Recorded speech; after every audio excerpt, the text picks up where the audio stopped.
Difficile de séjourner à Kindu sans découvrir les œuvres qui font désormais la beauté de cette ville. Venus participer à l'ordination épiscopale de Monseigneur François Béli-Mouya, les évêques de la RDC ont visité les infrastructures phares du chef-lieu de la province du Maniema. Conduite par Matata Ponyo, sénateur et ancien Premier ministre, la délégation des prélats catholiques a démarré ce tour par la splendide et mythique place Mapon. Ici est érigé un monument à l'image de Matata Ponyo, une initiative de la population de Maniema en signe d'estime envers leurs notables. Les princes de l'Église catholique ont admiré cette statue située à quelques mètres de l'Assemblée provinciale. Une manière pour eux d'honorer l'ancien Premier ministre.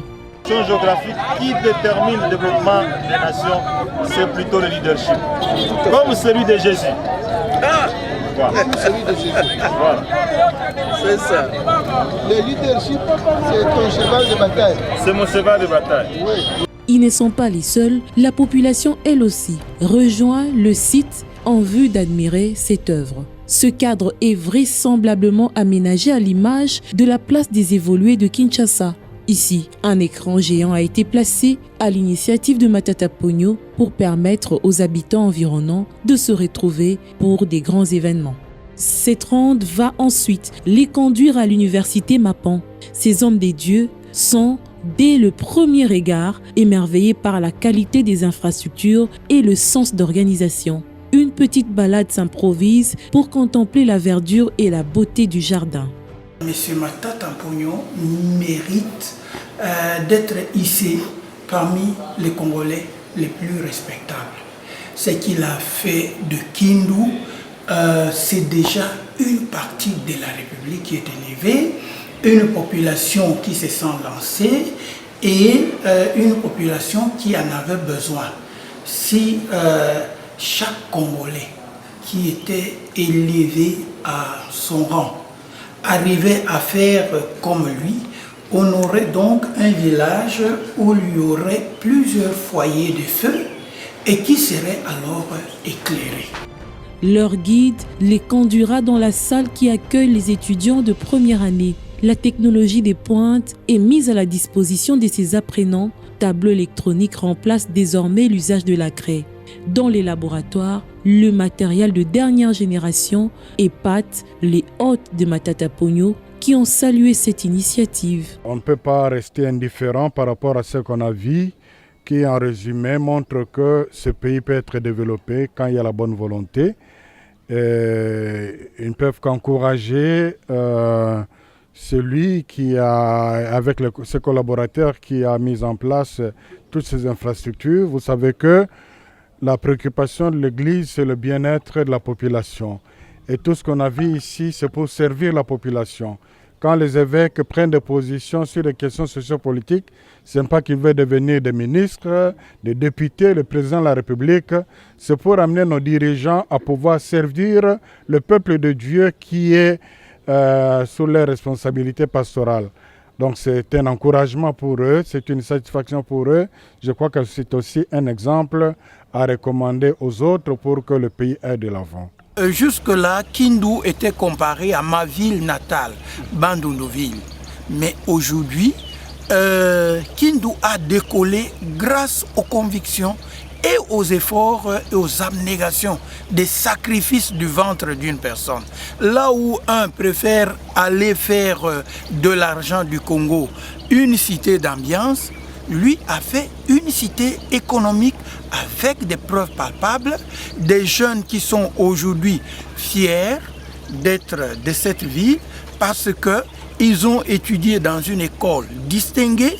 Ils sont passés dans une université. Moi, j'étudie en Allemagne, j'ai vu ce que nous avons ici à Kindu. Donc, en fait, c'est une copie conforme de la prétention allemande d'être une ville, un pays d'excellence. Et c'est ça que M. Matata a transposé ici. Il faut féliciter M. Matata. Il faut avoir le courage de parler du bien de lui et le respecter. Il doit être respecté parce qu'il est capable de faire abnégation. Tuer le plaisir du ventre, c'est un grand sacrifice. Parce que tout le monde aime manger et boire. c'est le sacrifice qui tue le plus au monde. Dans des pays où l'on ne veut pas se développer, on développe les ventres. Lors d'un échange entre étudiants et évêques, la notion de bonne gouvernance se glisse. Une manière pour les prélats catholiques d'inciter les étudiants à suivre l'exemple du professeur Matata Pogno. Si vous lui emboîtez bien les pas, en peu de temps, le Congo peut ressembler à quelque chose. Il investit intellectuellement en vous, mais il tient beaucoup compte sur une bonne gouvernance. Malgré la science que vous faites, il faut bien la gérer. Il tient beaucoup sur le leadership des Congolais que vous êtes. Et nous pensons que nous pouvons espérer que ce que vous puisez ici fera que le Congo ressemblera à quelque chose quand vous serez dans le travail. Les bâtiments sont maintenus en toute propreté et gardent toujours leur éclat. Les noms des différents donateurs inscrits sur des plaques ont eux aussi attiré l'attention des visiteurs.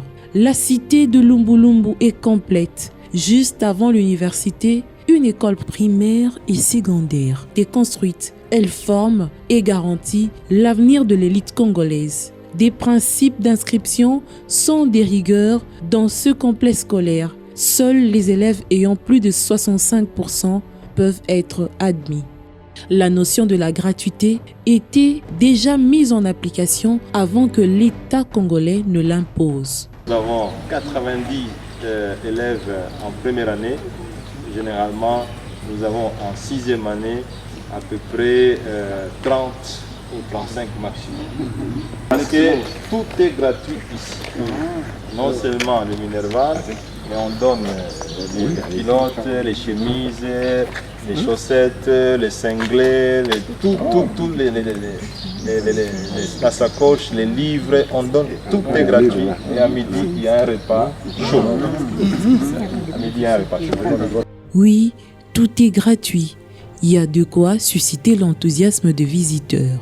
C'est une œuvre, je dirais d'abord de charité, parce que quand les élèves peuvent étudier sans... La gratuité était déjà d'application avant la politique de la gratuité. Si les malades peuvent être soignés sans payer quoi que ce soit, je crois que les évêques comme pasteurs se retrouvent en ces pauvres-là. Matata Pogno a voulu garder intacts les souvenirs de sa petite enfance. La case de ses parents est restée comme un monument dans l'enclos de l'école. Voilà le type de maison dans lequel j'ai grandi et je suis né. Et j'ai laissé, on a cassé toutes les maisons en paille qui étaient, mais au moins celle-là on l'a gardée comme musée pour montrer d'où je viens. C'est pareil. Il y a des chambres là-dedans. Bon, je ne sais pas, Monseigneur, parce que ces chambres, moi, quand j'ai vécu, je n'avais pas de salon. On se mettait dehors, sur les chaises, un peu comment vous voyez les chaises longues. Il n'y avait pas de salon. Et là, il n'y a pas de salon. Pas de formation sans une bonne santé. Le centre de santé Lumbu-Lumbu, l'un des meilleurs du pays, doté d'un personnel qualifié et des matériels de dernière génération, il comprend en son sein des laboratoires bien équipés, un scanner. Ici, les consultations et la prise en charge sont assurées gratuitement aux nécessiteux. Cette visite s'est achevée par la Cité du Fleuve, aux abords du majestueux fleuve Congo, où des logements ont été construits pour les professeurs. Grâce à ces initiatives de l'ancien Premier ministre Matata Pogno, Kindu revêt désormais l'image d'une ville moderne.